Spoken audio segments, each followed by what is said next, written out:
A very warm welcome to all my students and viewers. This is the Bishop's Heritage School, Patna, and this is assignment number 4 for class 7. The subject is literature in English, and we'll be doing the poem Daybreak by Henry Wadsworth Longfellow. Now, before I begin the poem, daybreak, which actually means breaking of day, the part of the day when sunlight first comes or appears, let me give you a brief introduction to the poet Henry Wadsworth Longfellow. Henry Wadsworth Longfellow was born on February 27, 1807 and died in 1882. He was an American poet and educator whose works include Paul Revere's Ride, The Song of Hiawatha, and Evangeline. He was also the first American to translate Dante's Alighieri's Divine Comedy and was one of the fireside poets from New England.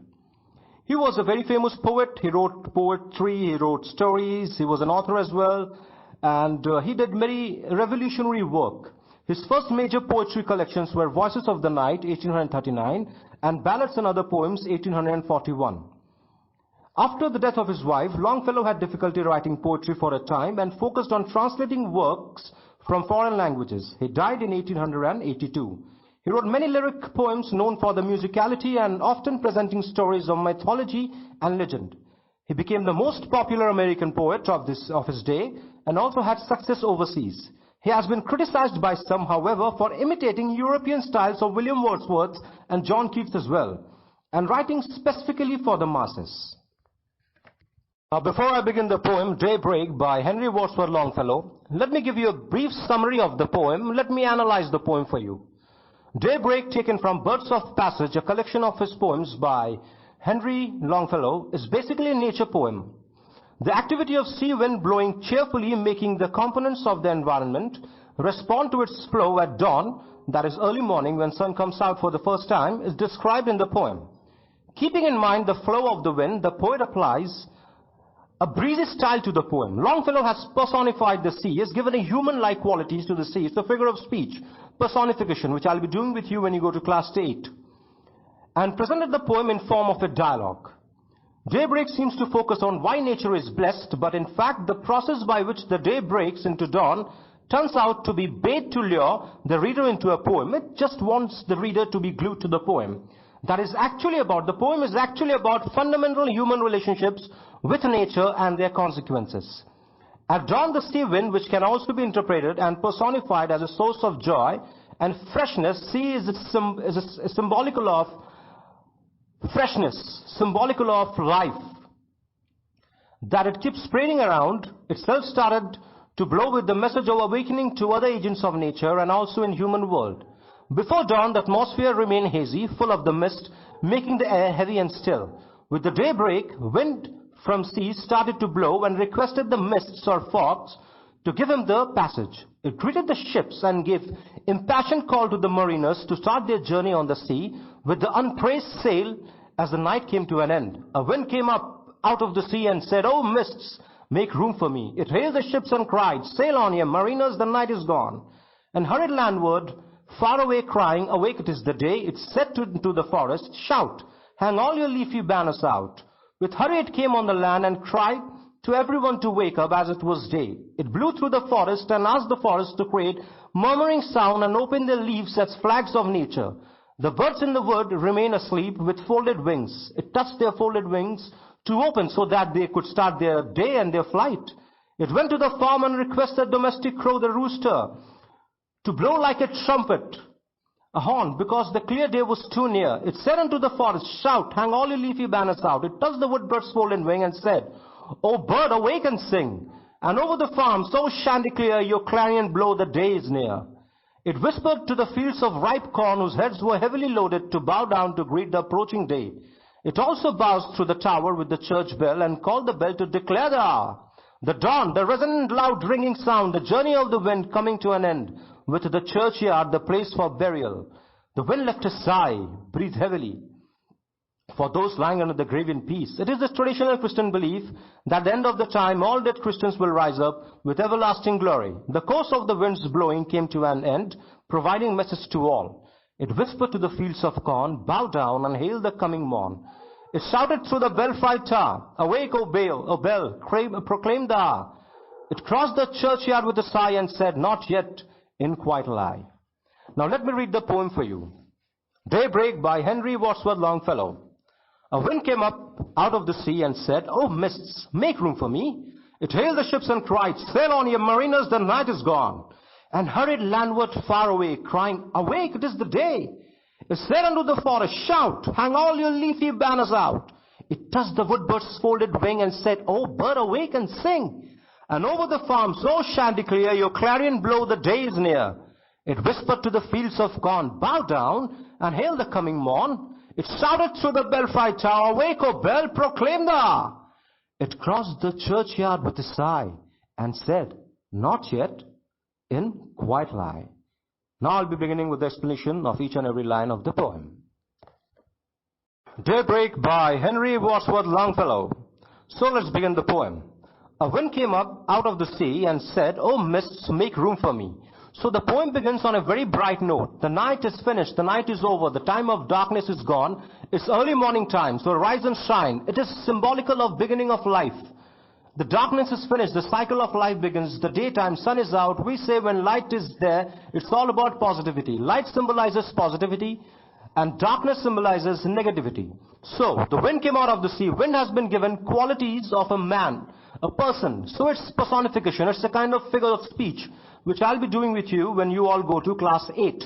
So wind has been given the quality of a human being, as if it's a human. So wind comes out of the sea and says, "Oh mists, oh fogs, go away. Night is over, sun has come out now. Make room for me, give me some space. Let me go towards the land. Let me wake up everybody. Let me wake up all the animals, birds, human beings, everyone. It's time to wake up. It's not the time to sleep. It's beginning of the day. It symbolizes beginning of life."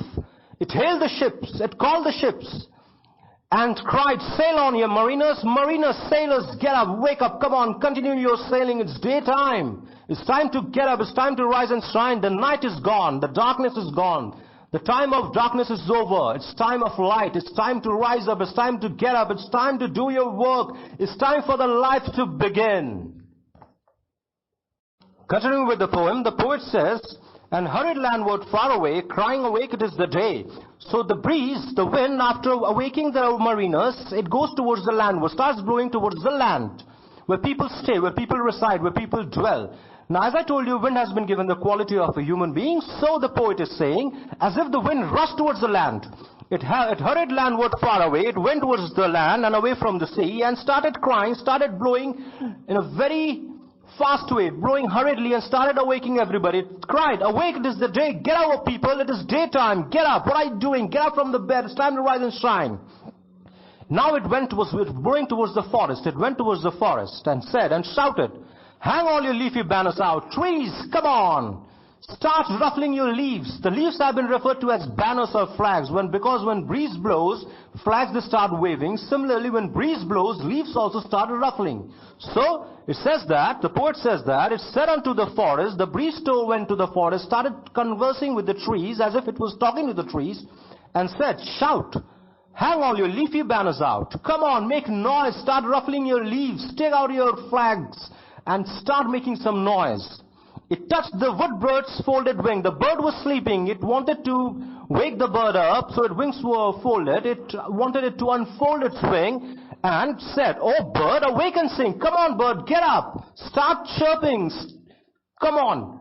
Totally display your melody into the world. Let the world get up with your melodious voice. Start chirping." So this is a symbol of energy.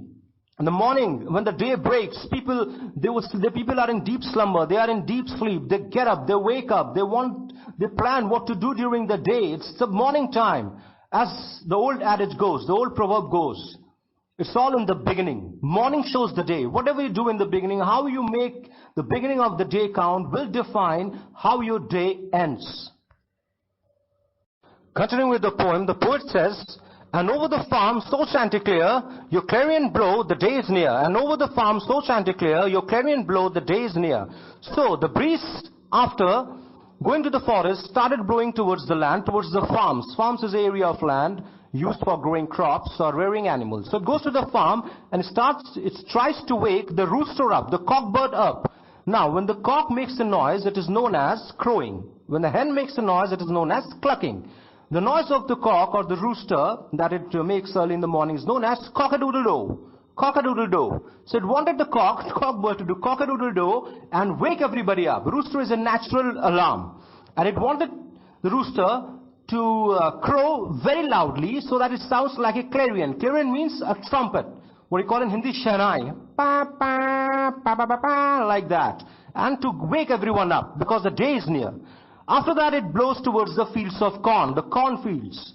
And it says it whispers. Actually it was blowing through there. It was making a beautiful noise. But I told you wind has been given the quality of a human. So the poet, to make the poem very, very lyrical, beautiful, a form of ballad and interesting to the readers, he says that it went towards the cornfield and told the cornfields. They have also given a quality of human as if they can listen to somebody talking to them. That bow down and hail the coming morn. Respect the rising sun. Respect the arrival of the morning. Bow your heads down and respect the arrival of the morning because the day is just about to begin. So show some respect. Continuing with the poem, it's shouted through the belfry tower. Now what's a belfry tower? Belfry tower is a tower of a church where bells are kept hanging. And the purpose of ringing church bells in modern times is to signify the time for worshippers to gather for a church service to pray. Many churches also ring their bells tower 3 times a day, that is 6 a.m., noon and 6 p.m., summoning or calling the faithful to recite the Lord's Prayer. So this is a kind of symbolism. See, first the wind came out of the sea, it said that mist move out, for darkness move out, and then it went towards the ships, and then the land, the forests, the farms, and then it's come to the church. It's a symbolical of the end of life, where before your death you do recall God. So, the poet is saying that it shouted to the belfry tower, it went towards the belfry tower as the wind has been given the qualities of a human, and with its might and force, it started shaking the bells so the bells do ring, and said, awake, O bell, come on bell, start ringing, proclaim the hour, claim the hour, announce to the people, this is morning, sun has just come out, sun has risen, and the people must also rise and shine. It crossed the churchyard with a sigh. Now, from there it went to the churchyard. Was the churchyard an open space around the church, where people are buried after their death?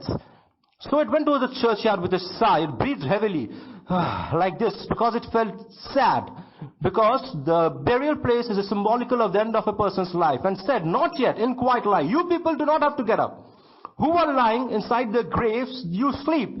Till your right time comes, judgment day. The Christians believe, the Catholics believe that in the judgment's day, Pralaya ka din, a day will come when Jesus will return and all the dead will rise up. And Jesus will judge them as per their sins, as per the deeds they have committed during their lifetime. So, the wind is saying, your time hasn't come to get up. You people lie there peacefully. This is the basic truth of life. Once death comes, we do not know what we are. Our existence ceases to exist. It disappears. Nashvarta. Alright? We are mortals. We came from dust and dust we will become. So it crossed the churchyard with a sigh and said, not yet, in quiet lie. Lie down there. You do not have to get up because your cycle of life is finished. You sleep there till your moment of judgment comes, when Jesus' second coming will take place and he will judge you as per your deeds you have committed during your lifetime.